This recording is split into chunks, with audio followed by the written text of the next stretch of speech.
Bismillahirrahmanirrahim. Allahumma salli ala Muhammadin wa ali Muhammad. Alhamdulillah, kali ini kita memasuki bab kedua dari pembahasan tentang observasi ayat-ayat kepemimpinan.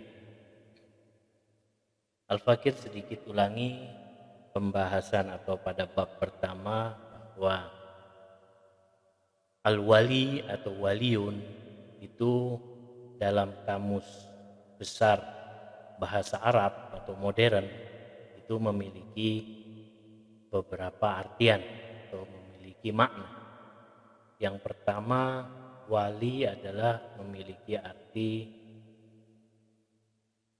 man kallafa bi amri. Jadi orang yang memberi ke seseorang yang melaksanakan sebuah perintah au qama bi. Jadi waliun juga amarat talib, yaitu seseorang atau pelajar menyuruh. Jadi waliun memiliki arti seperti dia mempunyai wewenang untuk melakukan sesuatu.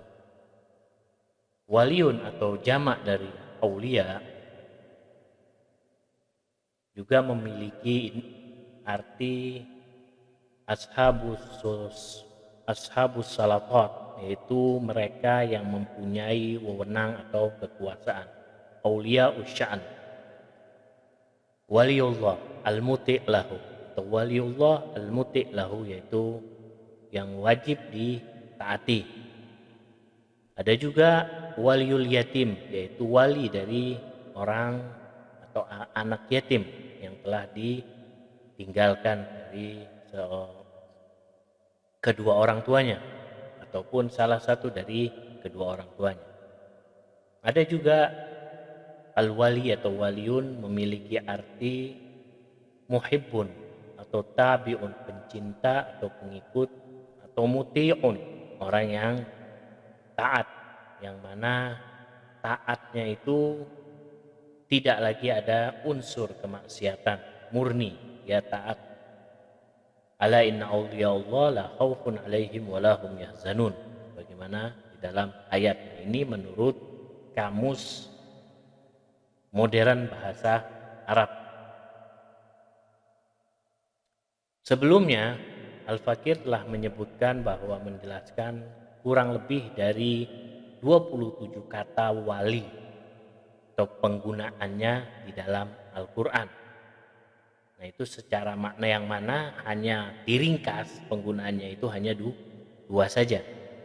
Nah, sebenarnya kalau kita telusuri lebih dalam lagi bahwa lebih dari 60 tempat atau kata penggunaan kata wali di dalam Al-Quran yang mempunyai arti seseorang yang berhak tasyarruf atau menggunakan, yaitu lebih dari 60 tempat di Al-Quran dalam penggunaan kata wali. Sekarang kita akan masuk pada pembahasan tentang ayat tablik.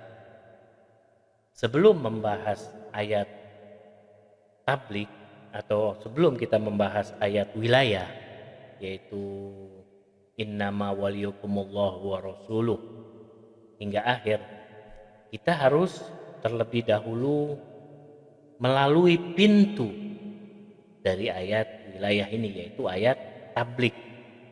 Karena ketika seseorang ingin memahami ayat wilayah kepemimpinan, maka dia harus mengetahui dulu ayat tablik ini, yang mana bismillahirrahmanirrahim, ya ayyuhar rasul balligh ma unzila ilaika min rabbik wa in lam taf'al fama balagta risalah wallahu ya'simuka minan nas innallaha la yahdil qaumal kafirin. Surat Al-Maidah. Di sini dalam asbabun nuzul atau turunnya ayat tablik ini itu terjadi perbedaan pendapat di antara mazhab yang ada. Ada yang mengatakan ayat tablik ini turun di akhir dari surat atau surat yang terakhir. Tapi berkaitan dengan bangsa Yahudi atau ahlul kitab, tidak ada kaitannya dengan ayat wilayah. Dengan maksud ayat tablik ini seperti apa? Sampaikanlah wahai Muhammad, dan jangan takut dengan ahlul kitab, sebab kami yang akan menjagamu dari ancaman mereka, dan mereka tidak akan bisa menyakitimu. Nah, itu ada sebuah riwayat yang mengatakan demikian, hadis yang mengatakan demikian, bahwa Nabi Muhammad ditegur oleh Allah, jangan takut kepada mereka. Siapa? Yaitu Yahudi dan ahlul kitab, sebab Allah yang akan menjaga. Nah, penafsiran ini sebenarnya mayoritas ulama menolaknya, baik dari kalangan ahli sunnah ataupun ahlul bait. Kenapa demikian? Sebab ahlul kitab atau orang-orang Yahudi telah ditaklukkan pada perang Khaybar, dan mereka ada memang yang tetap tinggal, tapi mereka telah tunduk di bawah hukum Islam, dan bagi mereka yang menolaknya diusir atau diperangi. Ahli sunnah di sini ada yang mayoritas para ahli tafsir itu menolak riwayat ini, meskipun riwayat-riwayat yang seperti tadi itu masyhur sekali, banyak sekali diriwayatkan oleh perawi-perawi yang ada yang di luar dari mazhab ahlul bait. Di sini ada perbedaan pendapat yang perlu kita perhatikan, yaitu antara para ulama tafsir dan ulama fikih, yaitu di kalangan ahli sunnah tentang sebab-sebab turunnya ayat tablik. Sebenarnya ada 7 pendapat dari ahli sunnah yang memiliki perbedaan dengan mazhab ahlul bait. Tapi yang sama dengan pendapat mazhab ahlul bait itu hanya 1 dari pendapat yang ada, sedangkan yang 6 itu berbeda. Nah, di sini sedikit Al-Fakir akan menguraikan 3 dari pendapat yang berbeda. Ini hanya sebagai pembanding saja. Sebagai pembanding. Yang pertama, mereka mengatakan, yaitu para perawi yang meriwayatkan bahwa ayat tablik diturunkan pada awal bi'tsah, bahwa Allah Subhanahu wa taala mengutus Nabi Shallallahu alaihi wasallam untuk bertablik. Tetapi Nabi Shallallahu alaihi wasallam pada saat itu takut dirinya terancam. Sehingga apa? Muncul dalam diri Rasulullah enggan atau tidak enggan untuk bertablik karena rasa takut. Lalu turunlah ayat tablik ini untuk menenangkan hati Nabi Shallallahu alaihi wasallam supaya tenang dan tidak merasa takut. Ini riwayat, ada banyak yang meriwayatkan seperti ini. Apakah mungkin Nabi Shallallahu alaihi wasallam takut sehingga ditegur oleh Allah Subhanahu wa taala? Dan apakah mungkin ayat ini diturunkan sebelum dimulainya dakwah Nabi atau di awal dakwah Nabi pada kaum musyrikin pada waktu dakwah sir, yaitu dakwah rahasia? Tidak demikian. Imam Syafi'i sendiri dalam kitabnya Al-Um, bisa dirujuk juz 4 halaman 168, dengan tegas menolak pendapat demikian. Dan ia menambahkan bahwa ayat pertama kali diturunkan adalah surat Al-Alaq, yaitu Iqra, bukan ayat tablik. Bukan masalah Nabi merasa takut ketika diperintahkan oleh Allah untuk bertablik, bukan itu. Itu Imam Syafi'i sendiri menolak. Bisa dirujuk di dalam kitab Al-Um. Nah, baik dakwah rahasia yaitu sir atau terang-terangan, Nabi Shallallahu alaihi wasallam tidak mungkin takut kepada kaum musyrikin. Nabi Shallallahu alaihi wasallam sebagai wujud keimanan yang sempurna di antara makhluk yang ada di alam ini. Apakah mungkin Nabi merasa sedemikian takut sehingga ditegur oleh Allah Subhanahu wa taala? Tidak mungkin. Ini pembanding pertama dari perbedaan yang ada. Yang kedua, berkenaan dengan paman Nabi Shallallahu alaihi Abu Thalib. Paman Nabi ini selalu mengutus seseorang untuk menjaga rumah Nabi dari ancaman kaum musyrikin pada saat itu. Lalu Nabi Shallallahu alaihi berkata kepada pamannya, "Wahai paman," ini riwayat, dalam riwayat dijelaskan seperti itu. "Wahai paman, aku tidak perlu pada penjaga, hanya Allah Subhanahu wa taala yang menjagaku." Nabi Shallallahu alaihi dengan tegas menolak. Apakah mungkin Nabi Shallallahu alaihi takut selain kepada Allah Subhanahu wa taala sehingga pamannya Abu Thalib mengutus orang untuk menjaga rumahnya? Tidak mungkin. Lalu turunlah ayat ini bahwa Allah Subhanahu wa taala menjagamu wahai Muhammad dari ancaman manusia. Wallahu ya'simuka minan nas. Sehingga Nabi Shallallahu alaihi menolak apa yang telah diutus oleh pamannya Abu Thalib, seorang penjaga. Nabi menolak.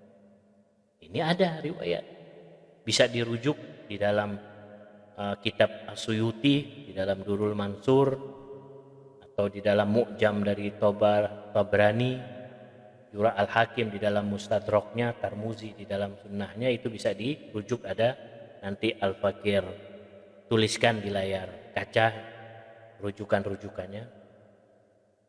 Pembanding yang ketiga yaitu diturunkan tanpa ada kejelasan ayat tabligh ini. Apakah di Madinah ataukah di Mekah? Bayangkan, tidak ada kejelasan tentang turunnya ayat ini. Berarti ada unsur yang ingin mengaburkan. Jadi dari asbabun nuzul ayat tabligh tidak ada bukti. Jadi pendapat ini menurut Al-Fakir tidak perlu dibahas.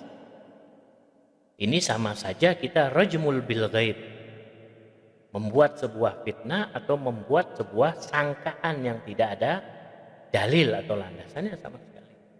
Nah, masih ada pendapat-pendapat lain, tapi Al-Fakir cukup 3 dari pembanding ini. Dari pembandingnya yang ada, sebenarnya di dalam kitab ada 6, ada 7. 6 berbeda, 1 memiliki kesamaan dengan mazhab Ahlul Bait dalam pendapat. Dalam pendapat yang memiliki kesamaan dengan pendapat mazhab Ahlul Bait alaihissalam, itu mengatakan bahwa ayat tabligh diturunkan di akhir dari dakwahnya Nabi Shallallahu alaihi wasallam.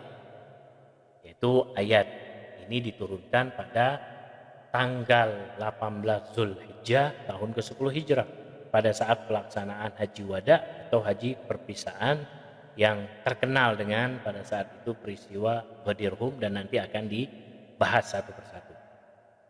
Ulama besar yang bernama Syekh Al-Amini mengatakan bahwa lebih dari 30 ahli tafsir ahli sunnah yang meriwayatkan hadis tentang ayat tabligh diturunkan berkenaan dengan pengangkatan Ali bin Abi Thalib alaihissalam sebagai imam di Ghadir Hum saat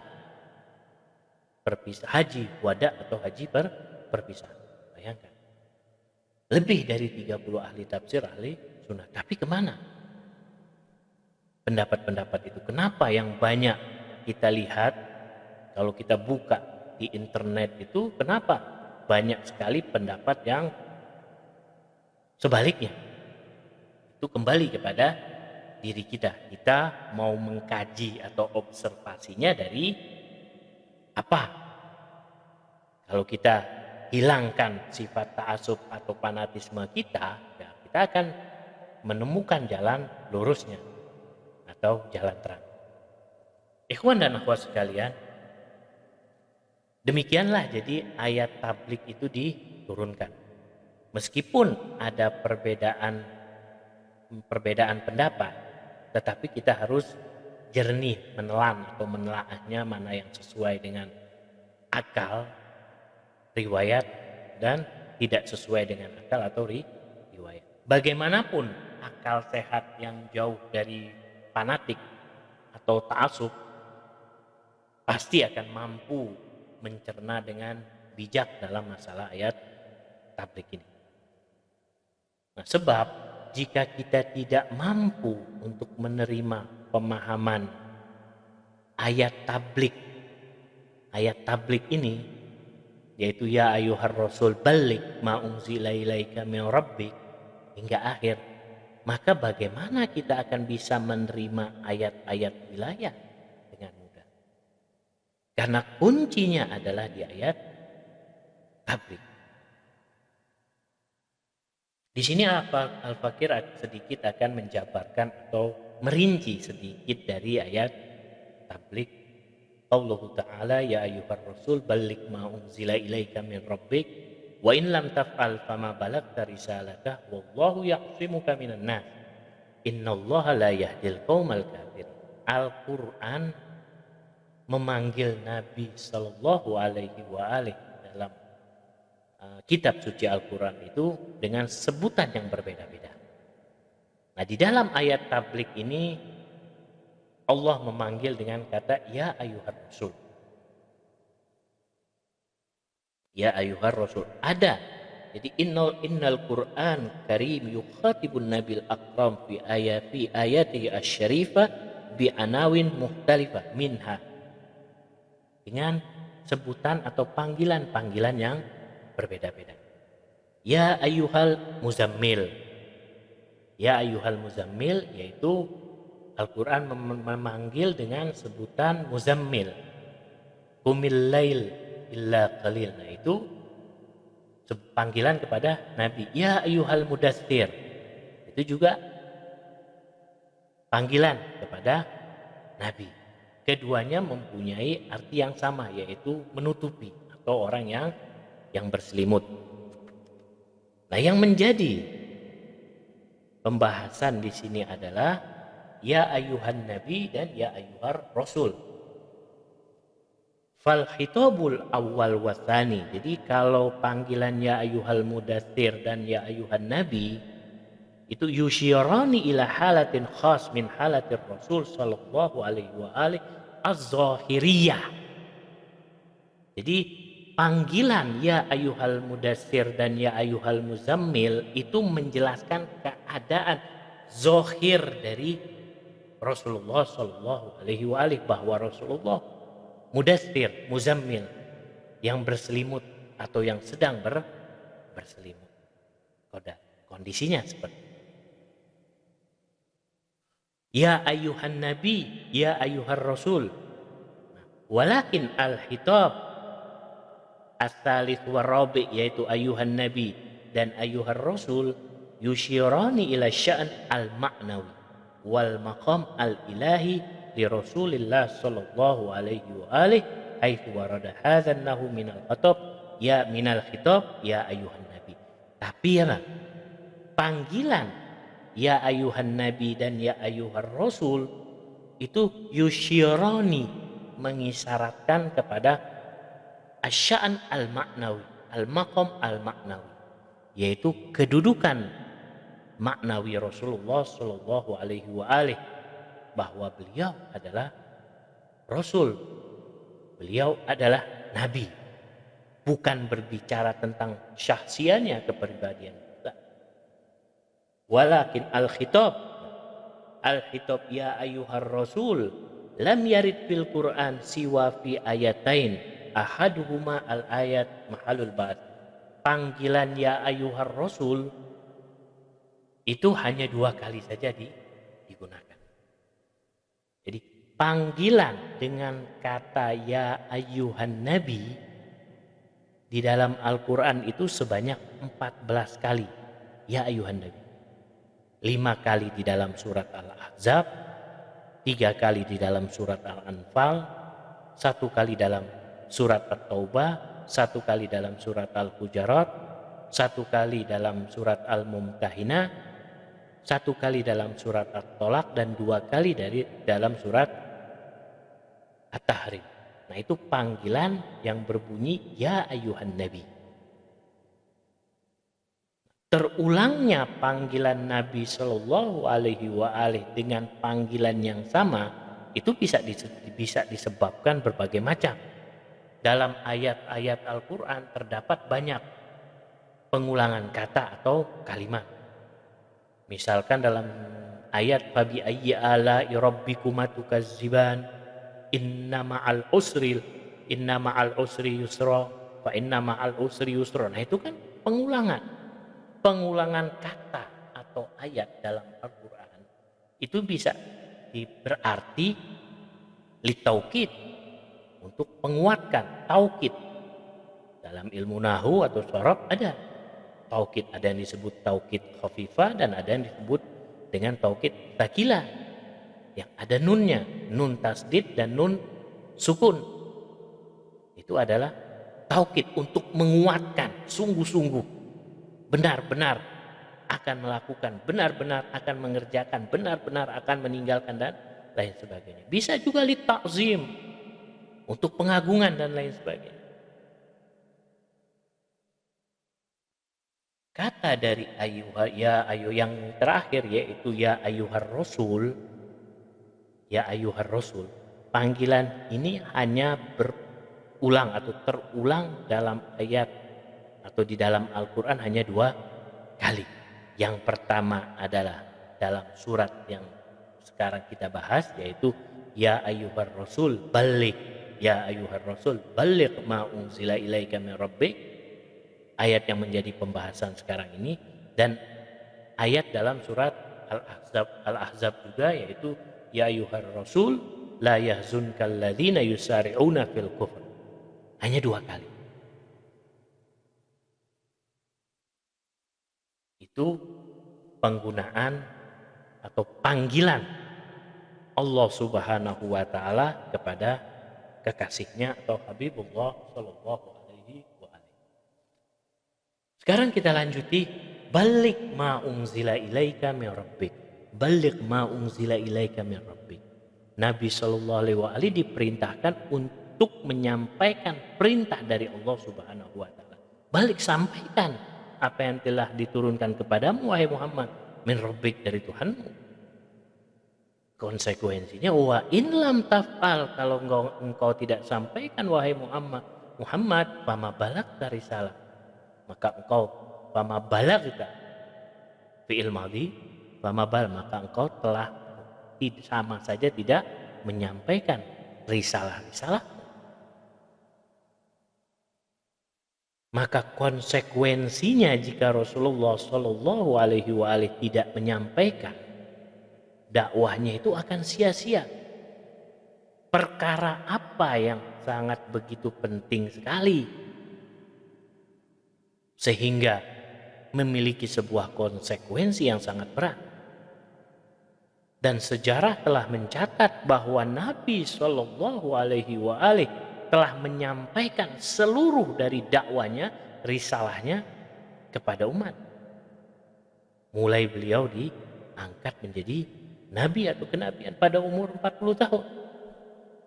Dan Allah Subhanahu wa taala akan menjaga dengan ketat dari mereka yang menghalanginya atau mencelakakannya jika beliau menyampaikannya. Wallahu ya'simuka minan nas, dan Allah akan menjagamu dari manusia. Innallaha la yahdil qaumal kafirin. Kita tidak berbicara tentang orang-orang kafir. Orang kafir sudah tidak mendapat petunjuk lagi, jadi tidak usah dibahas. Berarti bukan orang kafir yang akan menyakiti Rasul, tapi minan nas, min litab'id, yaitu sebagian dari manusia.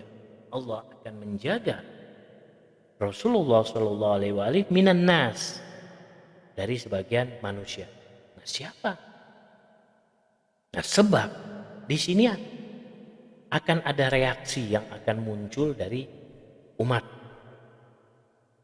Apakah dari kaum munafik atau kaum kafir, sebagaimana di akhir ayat tadi disebutkan, yang mana bahwa orang kafir itu sudah jelas tidak akan dapat petunjuk Allah Subhanahu wa taala karena sudah diperangi oleh Rasulullah Shallallahu alaihi wasallam. Mereka sudah takluk.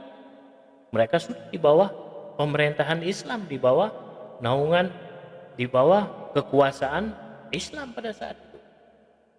Lalu dari umat atau orang yang mana Allah itu akan menjaga? Apakah dari mereka yang saat itu ada di sekitar Nabi Shallallahu alaihi wasallam, atau dari kaum munafik? Wa minal a'rabi munafikun. Jadi sekitar Rasulullah banyak dari orang-orang Arab pada saat itu yang munafik Mekah. Karena itu Allah Subhanahu wa taala akan menjaga minan nas, dari sebagian manusia.